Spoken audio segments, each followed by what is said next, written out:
Kamakailan lang naranasan sa ilang lugar sa Bicol Region, partikular na sa Catanduanes, ang malakas na ulang dala ng shearline.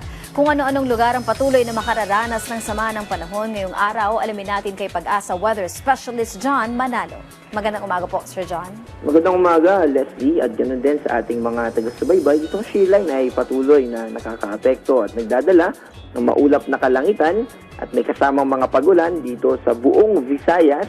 Kasama din yung mga probinsya ng Albay, Sorsogon, Masbate at Dinagat Islands. Meron din tayong nakataas na weather advisory. Ito yung mga lugar na kung saan dahil sa shearline ay patuloy na makakaranas tayo ng at least 50 millimeters sa susunod na 24 oras. Ibig sabihin ng ganitong amount ay posible yung mga localized floodings. At ganoon din naman yung mga pagguho ng lupa, lalo na sa mga bulubunduking lugar. Dito yan sa Negros Occidental, Eastern Samar, Northern Samar, Samar, Leyte, Biliran, Cebu at Sorsogon. Also yung Visayas, PRSD, yung ating regional office sa Visayas ay naglabas din ng heavy rainfall warning na umabot na rin ng orange sa Visayas. Kaya para sa karagdagang kaalaman, no, ay impormasyon, ay pwede natin bisitahin yung Facebook page ng Pag-asa para malaman natin anong mga munisipyo ba yung nakataas sa orange. At bukod naman dito sa epekto ng shearline ay patuloy pa rin yung epekto ng hangin amihan o northeast monsoon sa Luzon. At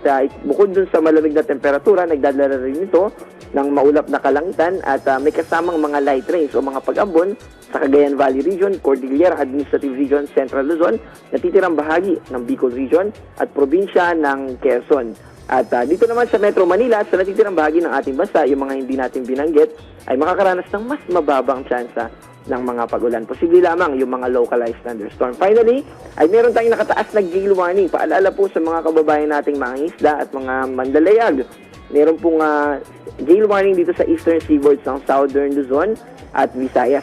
Pwedeng hanggang 5 meters na taas ng alon yung pwede nating ma-encounter kapag tayo pumalakad. At although ang good news naman dito, sa mga susunod na issuance natin ay nakikita natin na unti-unti ay huhupa na rin yung taas ng mga alon na ito. Posibleng mamayang 11 a.m. ay 4.5 na lamang yung pinakamataas at nababawasan na rin yung mga lugar na kung saan nakataas yung gale warning natin. At yan po yung ating update at paalala mula dito sa DOST Pag-asa.